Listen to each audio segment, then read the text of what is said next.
I was reading that recently. The band posted on Facebook something ironically saying, "Hey, thanks everyone who's trying to take credit for getting us back together." I'd like to ask you guys, what was the real driving force that made you guys come back together again? Actually, it had a lot to do with Paul Tollett of Coachella. You know, he started talking about it. It seemed real.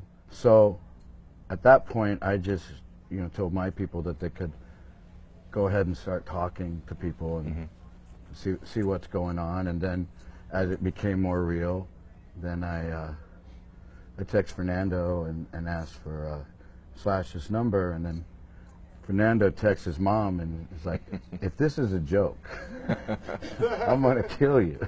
But when you guys signed up for Coachella, did you think at the time it was going to be a one-off kind of thing, and then only later it developed into a full tour? No, it started with talking about Coachella, but at the same time that those talks were starting, there were people involved with Coachella, agencies and things. So they were having these conversations about what they could possibly do or not. So it was all being considered. So both of you already had it in mind that, well, this might end up turning into a full-blown tour. We started talking like in the spring, yeah. I mean, but it's like everybody's people were finding out about possibilities and things like that, and then we started talking together in the spring and stuff. Yeah, I've heard. Go ahead. It was just, getting into rehearsals. It was really just kind of like one day at a time. I don't know that I thought too much about how far ahead. It was just really cool to play some of that music with the guys I was playing it with. Right. I've read comments you guys have made about the current state of the music industry, and I have a question about that.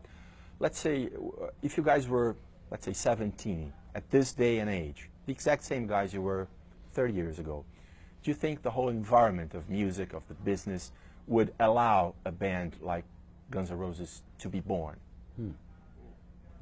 I don't know.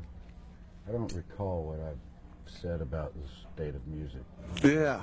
But go ahead. I don't know what I would, be gravitating towards out there, and what medium I would be listening to it in. I mean, you meet people that, some listen to the radio, other people are like, "What's radio?" Now. Yeah. Other people listen to internet radio, streaming services. Yeah, streaming services. Or some people like collect CDs, and some people collect cassettes now, And yeah. So I don't know. I don't know where I would be, what I'd be gravitating towards. And I have 18 and 16-year-old daughters, so I'm so informed by what. It's not about me, We're like, it shouldn't be about me either. It's what their experience is and what their streaming service turns them on to, and there's this whole underground scene again where people are playing instruments and going to these little shows. And I've gone to a couple with them. It's a whole new thing that we might have recognized, maybe. But I'm not sure. In LA, you mean? Hey, on the West Coast. On the West Coast. I've seen, yeah. Gone to a couple different small things. clubs, that kind of Small. Yeah, there's a place called The Smell, and it's like on Skid Row, and it smells, and and it's $5 to get in. And CBGB's all over again. Yeah, ish. Yeah, but the kids, they take like Uber there. All right. A little bit different. Yeah. Right. Do you go out to see music, Axel, at all?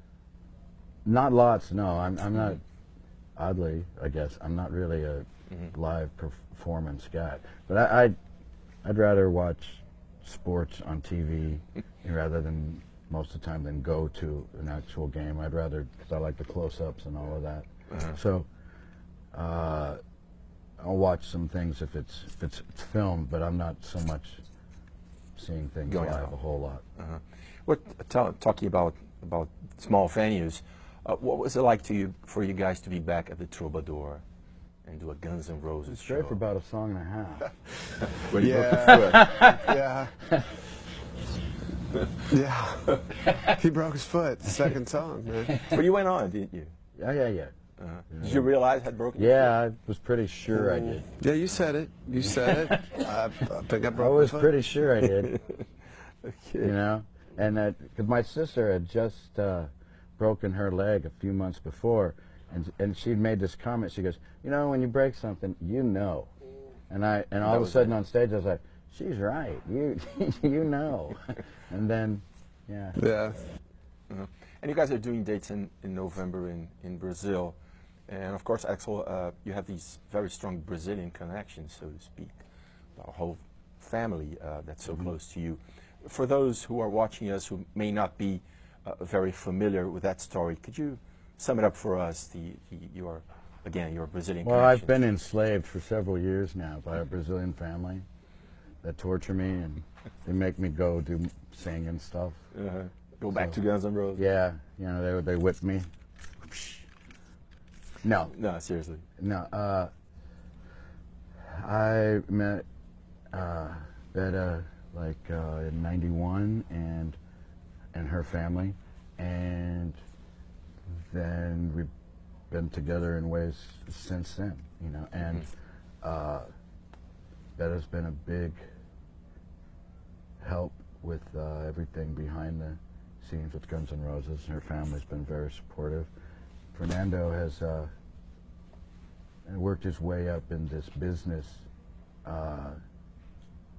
doing all kinds of things, you know, with Guns N' Roses, but also with other companies and things, and you know, been everything from doing baggage and wardrobe to being a tour manager and stuff, and doing the jobs well. So, and he's also worked with all the managers that I've worked with and learned from them, and knows also how to communicate with them. So it seems to be something that, you know, they like to be involved with, and it helps everything, and plus they're a big family, you know, and I like the family environment, and it helps keep things kind of insular. Cool. And you guys are talking, I've heard talk of a possible new record. You have new material. I think you have shown stuff to both Duff and Slash. Does it, for someone who comes from my generation, we're pretty much the same generation, does it bother you that your new record might not be available physically, that there won't be like a real CD? Or even if there is a real CD, people will probably listen to it online on streaming services. How do you deal with that new environment? It doesn't bother me. It except for in terms of like if you're interested in, say, the, you know, album art and stuff. In ways I can get it, because I think that in some ways there were not as many artists doing a lot with the artwork of the album that you can't just do in photos somewhere. But that was something you gave a lot of thought to, right? The right cover. Try to. Yeah. You know. And that's gone now. How do you? Well, I'm an observationalist in this, and I've been the person in my house going, you gotta buy if it's Joan Jett, you like buy the record, and I'm looked at like I'm an alien. Like that's one extra button to push. You know, that's it. And the art is really secondary, and they experience their music a whole different way. And so, but I think there is that, like Ax said, like people are now, again, collecting cassettes and vinyl. Like I see 15, 16, 17, 18-year-olds getting a record and looking at the things. So that might just be a niche, but you know, it's all about streaming. And you have collaborated over those years when you, after Guns N' Roses split, so to speak. You have collaborated both with Slash and Axl. But Axl and Slash hadn't played together or been together for quite a long time. I'd like to ask you what it was like, the moment when you actually got together with Slash for this reunion. Was it at someone's house? Was it on a phone call? What was it like? Was it awkward? What was do you it mean? natural? Do you mean playing together, or do you mean just being together in the same room, even before playing? Well, like I said, I had asked for his number, and then I'd called him, and he was on tour or something, and then we set up when we were going to see each other, and I think something happened to both of our plans that didn't happen, and then eventually in like October we got together, we had a dinner at my house, and then Duff and I went and hung out right after that, like a week or so after. And then it was just kind of like talking and planning. You know, initially we were going to do some kind of promos and stuff, and then other things came up that got in the way of that. And then there was rehearsals, and you know, went down to rehearsal, and everything just sounded right, and you know, and just went to work. You know, it was time to sing, see what the sound sounded like and stuff, and get ready for the show, and it was all working. You know, so. Do you think that each one of you, I mean the three of you, had to change a bit? Something has changed inside for this to be happening? Or again, do you think it ended up happening naturally? I really got to discover in the best of ways the album Chinese Democracy that he made, and it was these songs he had worked on, and I'd listen to the record, but when you start to play the songs as a player, you really discover everything under all the layers in the song. There's a lot of layers, but really kind of like how you hear it, how I'm hearing the songs, are maybe a little bit different. And we, I know when we went into rehearsals, we wanted to really like own that. Like, this is going to be what we're doing. This is what we're doing. I didn't have anything really to do with that. It's like they stepped to songs on Chinese. You know, they asked which ones are you interested in, you know, doing and stuff, and they stepped to that on their own. They started working with Frank because they had their own way of working with the drummer and working with the rhythms, and you know, kind of picked up the tempo on some of the old songs a bit, and things like that, and get their communication working. So you know, they spent a good while at that on their own. You made reference to drumming. That reminded me of Steve Adler. Is there any chance that Easy and Steve might join you guys? I mean, I know that Easy already played to you guys. Any chance Steve might join you later in the tour? No, Steven did join us. Yeah. Oh, he did? Yeah. Yeah, it was Steven that joined us. I don't, you know, at the same time, I have no idea. I mean, it's a, when this started, Steven had just had back surgery and stuff. Yeah. And so I don't have any idea about that. And with Izzy, that's just something that I can't really describe to say. I don't really know what to say about Izzy. It's like, you know, you could have a conversation and think it's one way, and the next day it's another way. So, and I'm not trying to take any shots at Izzy. It's just, you know, his thing's kind of his thing, whatever that is. All right. I think it's time to go. I have one last question for you, Axel. The split duties between Guns N' Roses and AC/DC. Are you planning on doing that for quite some time now? Because you're going to go back to I'll do that AC. as long as Angus wants to do it, and as long as you know, and we can make it work. Guns is really supportive about it, and it's a bit radical. It's pretty radical. I love that and it's my job. I love that it's my job. I love that Angus is my boss, and it's, you know, singing the early Brian songs, the first couple albums with Brian. It's like those are something else to sing. So it's physically a different animal and another kind of work, and I take pride in doing it, you know. But it's a hard thing. So then after, in its own way. So after this, then there's a few days, and then I'll do another 10 shows with AC/DC.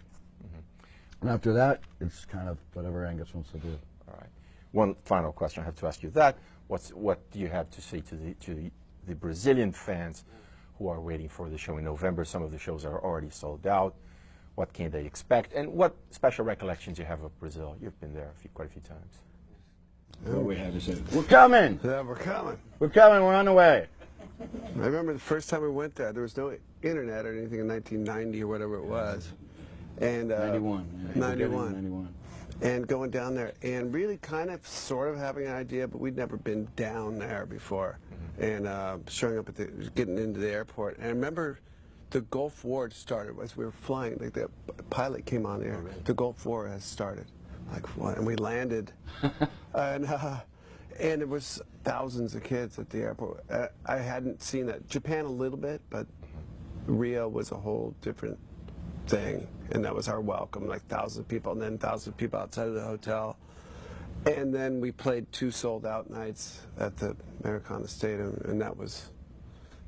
Yeah, and it was not common for bands at their peak to go to Brazil. That was a very unusual thing, so that was maybe well, I think it was Globo yeah, that wanted us to come there, that had talked with our management and stuff about us going there, you know, and we were really glad to do it. Yeah. You know, we were excited to do it. Yeah. Right, I hope you have a good one there. Wish I had more time, but I think you guys are supposed to be on stage soon.